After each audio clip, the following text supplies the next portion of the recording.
ایک دفعہ انگلی کے اشارے سے ابو لہب نے کہا تھا نبی پاک کو آپ کا ہاتھ ٹوٹ جائے، اللہ نے فرمایا تبت یدا ابی لہب وتب، تو کہتا ہے میرے نبی کا ہاتھ ٹوٹ جائے تیرے دونوں ٹوٹ جائیں گے۔ اور سنو ابو لہب کا حال کیا ہو، ابو لہب کا معنی ہے ابو لہب شولوں کا باپ، لہب شولوں والا۔ کیا مطلب؟ ابو لہب اتنا حسین و جمیل تھا کہ اس کے جو رخسار تھے شولوں کی طرح چمکا کرتے، اتنا خوبصورت تھا، لال سرخ رنگ تھا، خوبصورت آدمی۔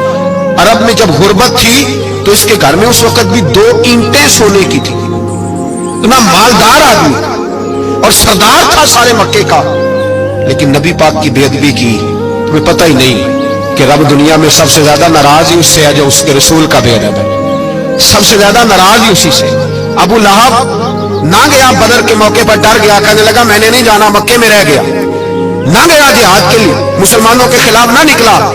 لوگوں نے بڑا اس کو لان تان کیا، لیکن کہنے لگا میرے خرچے پہ 4-5 بندے لے جاؤ، میں نہیں جاؤں گا، پیچھے رہ گیا۔ لوگ کہنے لگے بچ گیا ہے، لیکن اس کے جسم کے اندر ایسی بیماری نکلی کہ ریشے سے بھر گیا سارا وجود، ریشے۔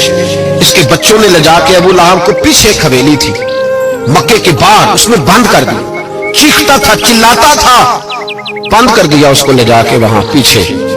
اور جب اس کو بند کر دیا کمرے میں تو چلاتا تھا، چیختا تھا، کوئی مجھے بچاؤ، کوئی پانی پلاؤ۔ دروازہ توڑ کے باہر نکلا تو چوک میں مر گیا ابو لہب، اتنی بدبو آتی تھی کہ کوئی قریب نہیں جاتا تھا۔ چوک میں لاش پڑی تھی، یہ ہے میت کسی بے ادب کی، منہ دکھانے کے قابل نہیں، اور ان کے دشمن پہ لعنت خدا کی، رحم پانے کے قابل نہیں ہے۔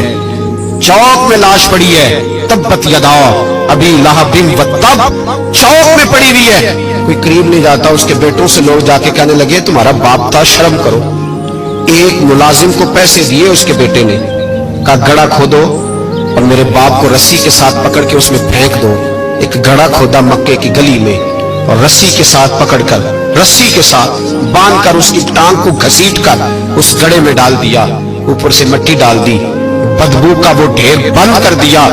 ابو لہب مکے کا سردار تھا، پر جانے کہاں مردود دفن ہے۔ لیکن میانی صاحب کے قبرستان میں جاؤ، میانی صاحب کے قبرستان میں وہ علم الدین جسے اپنا نام بھی نہیں لکھنا آتا تھا، ہزاروں لوگ روزانہ اس کی قبر پہ کھڑے ہوتے ہیں۔